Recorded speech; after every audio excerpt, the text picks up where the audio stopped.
this one table we can do this. So we have discussed up to this one. After that we discussed about the classification data maybe based on attributes or based on class interval. We have already discussed attributes means these are the symbols basically we use. This is male female which cannot be quantified.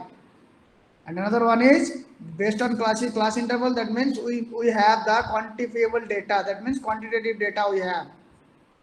Okay, then we discussed the types of data in attributes and class intervals. Now we are going to decide. I hope we have discussed up to this point, right? Yes, sir. Yes, sir. The last of the data. Yes, sir. Okay, after that we have to learn how to create a table. Okay, so very basic rule is any table should have a table number and a caption. Caption indicates we'll have to mention what is there in this particular table. Okay, so any table should have a table number and caption. Look at this table here. This is table number. We can assign a number here, table 1. Okay, we can assign a number table 1. Then write what is there in the table. We can write it here, the marks obtained by students in business statistics. This will be the caption. Okay, so any table should have a table number and caption, and this table number should be sequential and caption should be logical. Okay, next one is content of the table should be identified clearly. So if we are going to identify the marks obtained by the students in business statistics, then we'll have to identify. First one is roll number of the students, then name of the students. After that 100 what is the total marks, like this. If we have 4 different rows, then very first one is roll number. Okay, then this one will be maybe name. So we'll have to make clear information. So name, then total marks, then marks obtained by students, obtained marks, then like this, percentage, grade. So anything, whatever it is, we'll have to mention it clearly. Okay. So these are the content of the table. Next one is subtitle should be properly mentioned with column and row. So if there is any subtitle, suppose marks, we are going to enter the marks, only a total marks here, only a marks. So in this marks, we can say this is total marks, one subtitle, under marks, another one is marks obtained by the students. This is to subtitle. So subtitle, if there is any, so we'll have to make it clearly. Okay, next one is group interval in column or row should neither be too narrow. If it is a group data, then group interval should not be too wide or too narrow. Why? If we are using too narrow group interval, that means there will be numerous groups. So again, which will be very difficult to decide or draw conclusions from this narrow group. But if we decide group interval too wide, that means maximum data will be covered with very few groups. In that case also, we will not be able to draw a meaningful conclusions from this particular group data. Okay, so group interval should be in a very meaningful way so that we can draw conclusions. Next one is unit of measurement. If we are going to measure some parameters like forget about marks, if we are going to, we can say here also percentage also. So marks can be identified in percentage. So in bracket we'll have to mention the unit of measurement. So in which unit it is measuring. Okay, if we are going to take the marks, we can eliminate this particular total marks. So we can mention it out of 50. Marks obtained in bracket 50. So 50 indicates total marks. So out of 50, how much marks you scored? So it will be mentioned clearly. Okay. So if you use any acronyms or short forms of any points in the table, you have to mention the meaning of this particular short form in the bottom, that is in the footnote.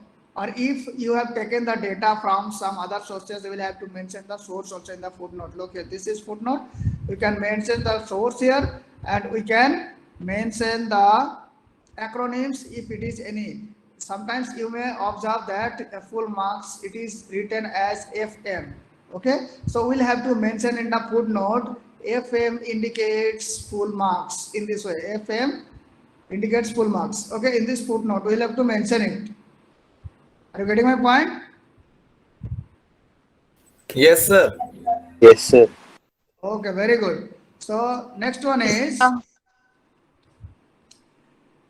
any point in the body of the table, any cell, basically cell in table contains multiple cells. Okay, so any cell in the table should not be kept as blank. Okay. So if there is no data, we'll have to simply put a mark like this. So it indicates that this data is not available for this particular cell. Excuse Next me, one sir. is there should be, yes. Sir, I need to leave, sir. Actually, there are club interviews going on, so we need to go there. I need to go there, basically. I'll come in a while, sir. I'll come in 15 minutes. Same, sir. What going on? Club interviews, sir. Club interviews. Interview. Yes, sir. Yes, sir. I'll join in a while, sir. Okay, okay. Thank you. Same here, sir. I'm joining the college, sir. Okay, so these are the various rules we'll have to follow while representing data in table. Okay, look at the example here. So this is a data table where, look, in the very first row we have this table number 5 and the caption is youth activities. Okay, and the heading of the table column is Philippines youth April 1996 and US youth 1993. There is a star mark here. Okay, there is a star mark, so it indicates there is some other meaning for this particular row. So this star mark is mentioning again here. This star mark indicates the monitoring the future. This is the source. It is mentioned here, the source of this data. Okay. Another one is column header is clearly indicated here. Look here. Next one is row classifier. This is row. First row indicates the listen to radio almost daily, watch TV almost daily, read books, magazines, get together with friends almost weekly, watch movies. So these are the entities of the row, in the row. So it is also, it should be clear enough so that anybody can read and understand what is there in this particular row and particular column. And this is table body. This is table body. So entity should be again clear in the table body. So in the very first row, listen to radio almost daily in Philippines youth will be in 1996 it was 74%, but no one is used to listen radio in US in 1993. That means if there is no data, so it is kept as blank. So this is marked. Okay, should not be kept as blank. Okay, so whatever we have discussed. Another one is, look, if there is any subheading. Subheading indicates very first one. Look here, very first row. This is in the row food habit of the population. This food habit may be veg, may be non-veg. So this is clearly indicated here. Maybe veg, maybe non-veg. Okay.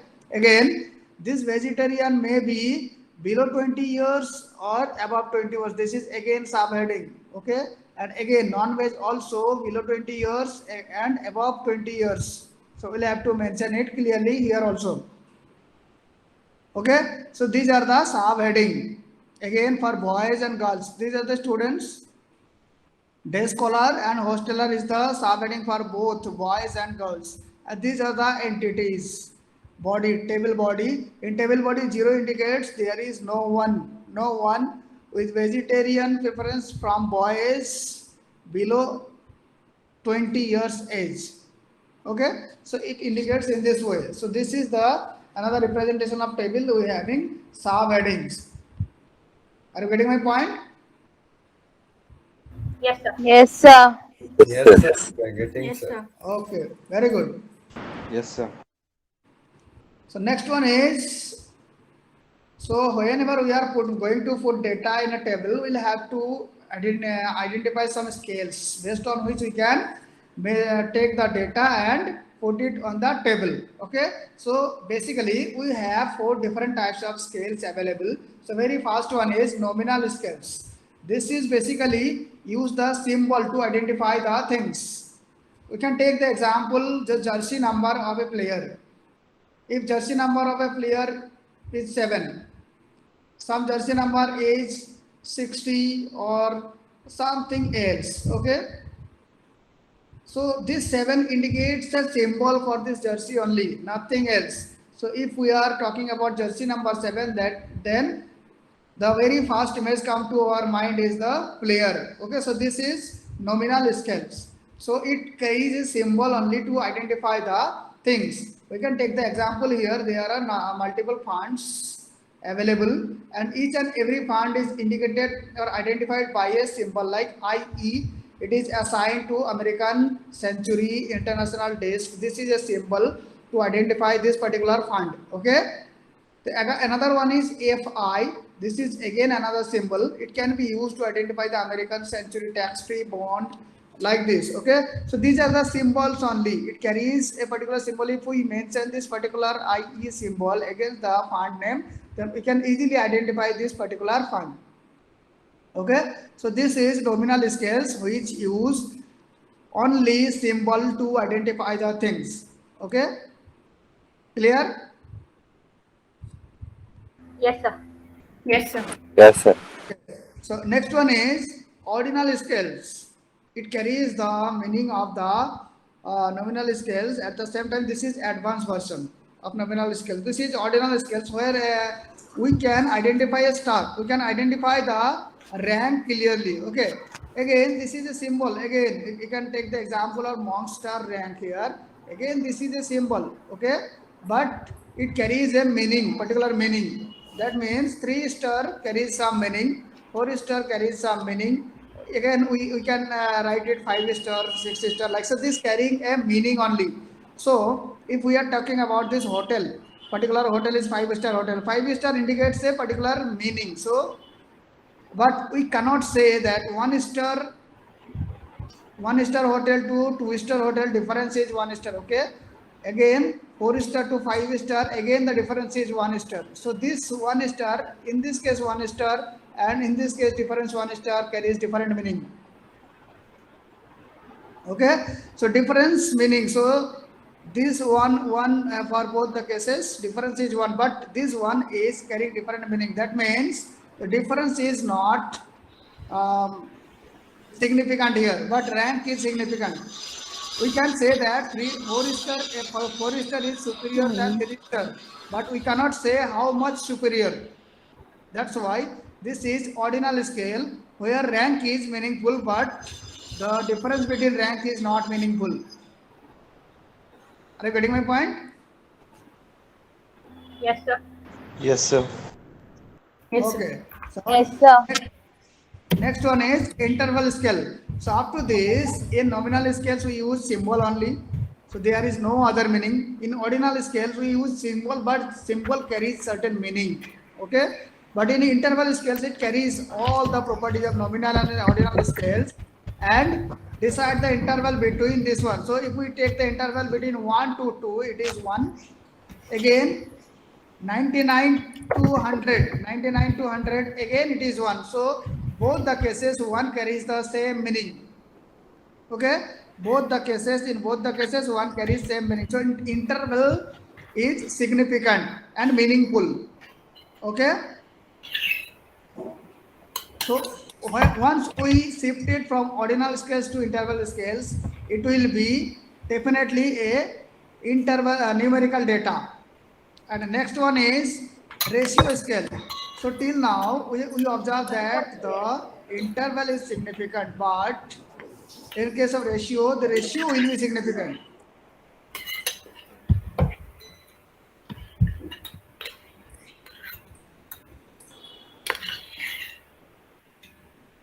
Someone, can you please mute yourself?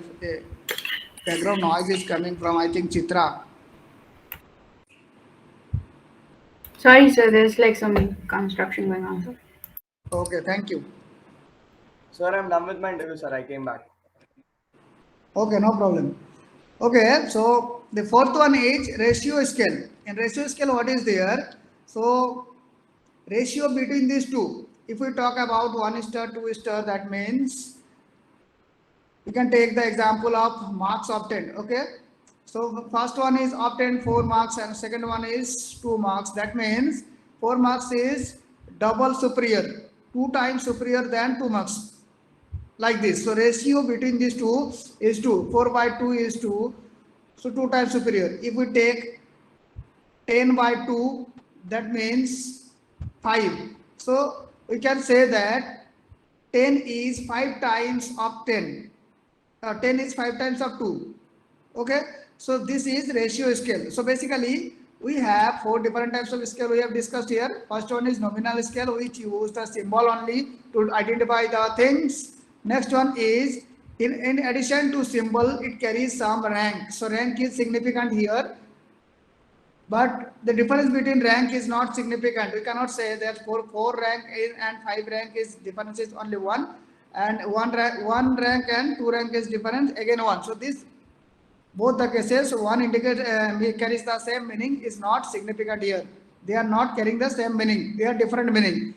Interval is the interval between these two, whether it is 1 to 2 or 99 to 100. Both the cases interval is 1. But this in both the cases, this one carrying same marks, a same meaning. Okay. Last one is ratio scale. This is the ratio between two value which is significant. We can take the example here. 2 is 2 times 4 is 2 times of 2, double superior. 10 is 5 times of 2. Okay, so this is ratio scale. So these are the 4 different scales we have in statistical analysis. Okay, if there is any query in scale, you can tell me. No, sir, all clear. All clear? Yes, sir. Yes, sir. So we can move forward, right? Yes, sir. The next one is, we have already discussed about tabular representation. So this is the data, raw data basically for 50 students, marks is scored in business statistics. We have already discussed this data point. Okay, so if we are going to put this particular data in a table, so how it looks? So it starts with a very simple one. Okay, very simple one. How we identify? So each marks is obtained. How many students obtained 35 marks, 37 marks? How many students obtained 21 marks? How many students obtained 50 marks, like this? So you can easily identify this one. So what we can do here, we have to draw a tally table. Okay, in tally table, what we can do here, we have a marks category here, marks. Okay, we have a marks here, and accordingly we have the tally point here, and we can sum it here, total number of students, how many number of students got this particular marks. Okay, this is tally point. So these are the column and row of the table. So very first one is marks obtained 37. So we can use 37 here, we can write it here 37, and we can draw a line here. Okay, then 21, we can write it 21 here, then again draw a line. Again 50, we can write 50 here and draw a line. Then 37, again look, second time 37 comes, so we can write another line here. Then 44, we can write 44 here. Are you getting my point? Yes, sir. Draw a line. Yes, sir. So this is tally table. Okay, then 30, we can write it here 30 and draw a line. Then 47, we don't have any 47. Okay, 47, put it here 47. So in this way, we can easily put the data in a table. So it will carry a certain meaning. What are the meaning here? The meaning is 37 marks obtained by 2 students, 21 marks obtained by 1 student, like this. Then again 38, 38. Okay, so we can put 38 2 times here, 38 here, and put 2 line here. 41. Then another 40 here, another line. Then 48.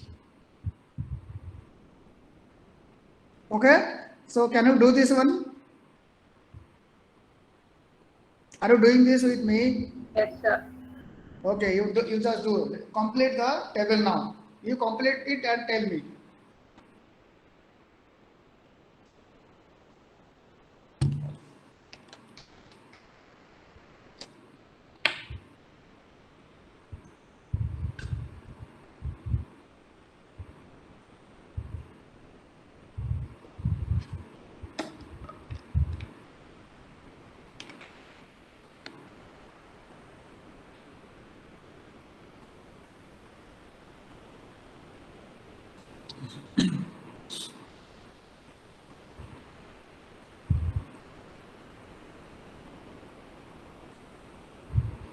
Everyone doing this one? Everyone? Yes, sir.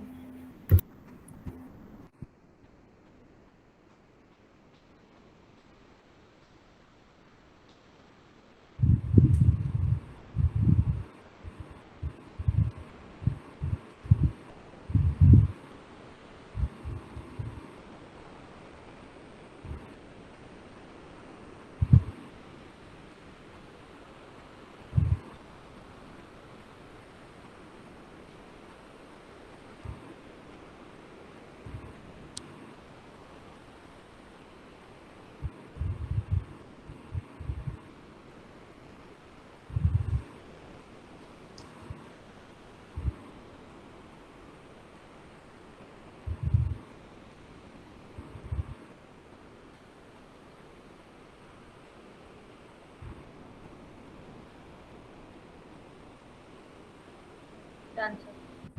Yes. You done this?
Done, sir.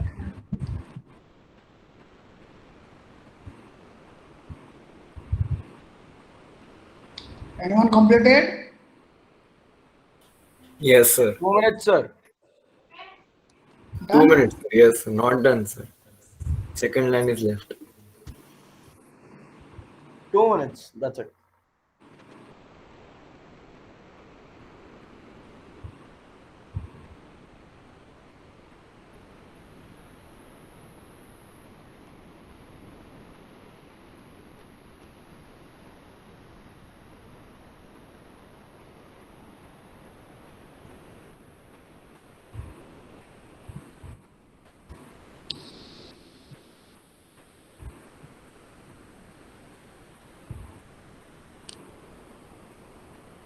Social giving some responsibility bullshit. To have a backup, उसके लिए I gave मैंने. Kanishk, mic is on. I know. 1 second.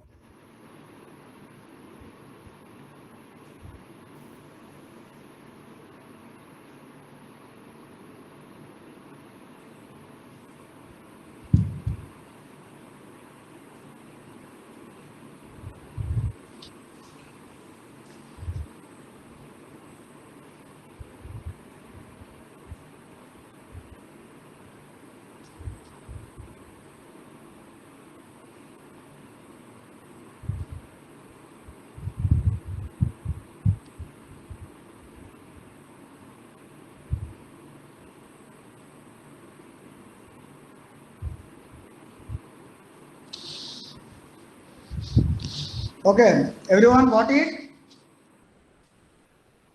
Sir, checking, sir. How many classes you observed? Even check later, okay? So tell me how many class you observed here? We have 50 students, okay? Now look here, concentrate once again here. When we are drawing tally, the first one is if 37 is first time occurrence, this is one line, then second time another one, then third time another one, fourth time another one, and fifth time will be cross line here. Okay, this indicates total 5.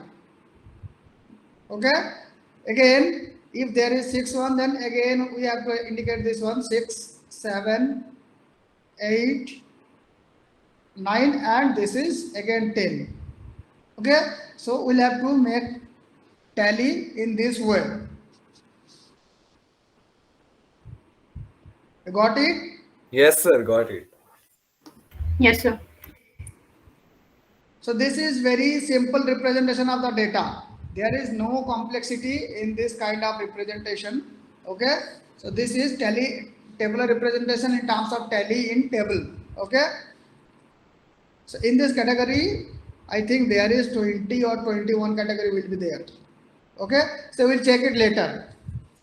Now, if we are going to make it further simplified this data, then how we do this one? So in that case, this will be converted into a group data. So this is simple data. Okay. The next one is we can draw the tally here. Look, this is 4, this is 5.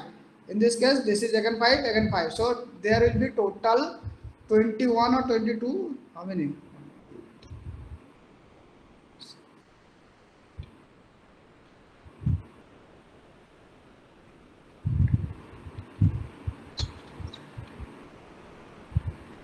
22 category will be there total. Okay, so this is the tabular representation, and this is very simple one, and each person scoring the marks. Say for example 16 marks is scored by one student, so frequency is 1. 21 marks is scored by one student, again frequency is 1. 26 marks is scored by 2 students, that frequency is 2. Then 38 marks obtained by 5 students, the frequency is 5. So in this case, we can simply define the frequency. Number of students scoring the same marks. This will be the frequency for the corresponding marks. Okay. Now, if we are converting this data into group data, then how it look like? Say for example, in our case, look here, lowest marks is 16 here, and highest mark is 52 here. So out of this 16 to 52, we have this mark 16 to 52. This is our total marks range. Okay, So in this marks range, if we are going to decide the group, then how we decide this group here? So first of all, we'll have to decide the group interval, total interval. So maximum minus minimum. So which is 52 minus 16. How much it will be? 52 minus 16? 36. 30? 36. 36. Very good. Now, this is 36. Now, if we are going to decide the group here, interval is 36. So after that, we'll have to decide how many group we want actually. Okay. So we may classify into 4 groups. We may classify into 5 groups. We may classify into 6, into 7, 8, whatever it is. It is depend on our end goal only. Okay. So in this case, if we are going to classify into 9 groups, then we can decide the interval by 9. We can decide the interval by 6. This is basically the interval divided by number of groups. Okay, we want. So this is 9. So in this case, this will be the 4. So how we decide the group here? So interval will be 4. This is group interval. Class interval. This will define the class interval. So we will have total 9 class and class interval will be 9. So how we decide the class here? The class will be decided by this one very lower limit here. This is lowest one 16 plus this class interval. 16 plus 4. This one will be 20. Okay, so this is a class interval. So this is first class. Second class will be 21. Okay, then 21 plus 4, 25. Second class. Okay, then 26 plus 4, 30. So in this way, we will have to decide the class. And after deciding the class, we will have to identify how many students score marks in each class. So this very first class is 16 to 20. So how many students score 16 to 20 marks? So we can find 1. 21 to 25 marks. Again, we can find 2. 26 to 30 marks. We can find 5 students scored this particular mark. So in this way, we will have to decide the group. And accordingly, we will have to identify the frequency if our data is group data. I hope it is clear to you. Yes, sir. Clear. Yes, sir. Yes, sir. All Okay. Yes, sir. Okay. So let's see what is there. This is the class interval of the marks scored by the students. Okay. Marks scored by the students. These class are divided into 8 class. So these are the 8 class and these are the class interval. Okay. And each class 16 to 20. One student is scored 21 to 25. There is another one student 26 to 30. 3 students 31 to 35. 5 students 36 to 40. 16 students. So in this way, total 50 student is there. Okay, so there is multiple points here based on this table. We are going to discuss one by one. The very first one is class interval. What is class interval here? So we have this class 16 to 20, 21 to 25. These are the class we have already defined. So what is the class interval here? Class interval indicates the difference between in each class. We have already discussed in each class there is 2 different limits. One is lower limit, another one is upper limit. So upper limit. So if these 2 limit define a particular class, then it will be a closed class. And if it is defined by only one, either lower or upper, then it will be a open class. Okay. Now, what will be the class interval here? So our first class is 16 to 20. How we define the class interval here? How we calculate the class interval? This is upper limit and this is lower limit. So upper limit minus lower limit will give the class interval here. Okay. So this is 20 minus 16. This one will be, how much? This one will be 4. So this 4 will define the class interval. Okay. This is class interval. It is clear? Yes, sir. Yes, sir. Yes, sir. And this is a closed class. Okay, class interval is possible only for the closed class. If it is open class, then there will be no class interval because only one limit will be there, either lower limit or upper limit. We can take the example here, less than 10. Less than 10 is a lower limit, this is upper limit. Okay, this is upper limit and there is no lower limit. But above 30 and above, the 30 is lower limit and there is no upper limit. So this 10 and 30 are the close open class, and 10 to 20 is a one closed class, 20 to 30 another closed class, like this. So class interval will be defined for the closed class only. Okay. Our next one is class frequency. Look here. In this case, we have this very first class is 16 to 20, and the marks is obtained by one student only. In 16 to 20 category, only one student obtain this mark. So this is a class, and the corresponding frequency of this class is 1, because only one student get marks in between this range. So again, 55 to 51 to 55 another class, and in this particular range 3 students obtain the marks. So the frequency of this class will be 3. Okay, so next point is class frequency. The number of observations in a particular class interval is known as class frequency for this particular class. Okay, in the table it is already, I have explained this one. If any class have zero frequency, then this particular class will be an empty class. Okay, this particular class will be an empty class. Next one is total frequency will be the sum of total frequency of the population will be the sum of all the frequencies for all the class intervals. So in our case there is 8 class interval there, and for sum of this frequency of this 8 class interval will be 50. Okay, so total will be 50. Look here, this is our frequency for the class, corresponding class, or total sum of this all the frequencies is 50. So total frequency will be 50. Okay, our next one is class limit. What is the class limit? In any case we have 2 different limits, 16 to 20. This is our class limit. In this case we have 2 limit, one is lower limit, another one is upper limit. Okay, so both the points, both end of the class interval is called the class limit here. Next is class boundaries. This is beyond class limit. Okay, this is beyond class limit. Class limit is the ultimate point, and class boundary gives some flexibility in deciding the classes. Okay, so class limit is the point beyond class limits. So how we calculate the class boundaries here?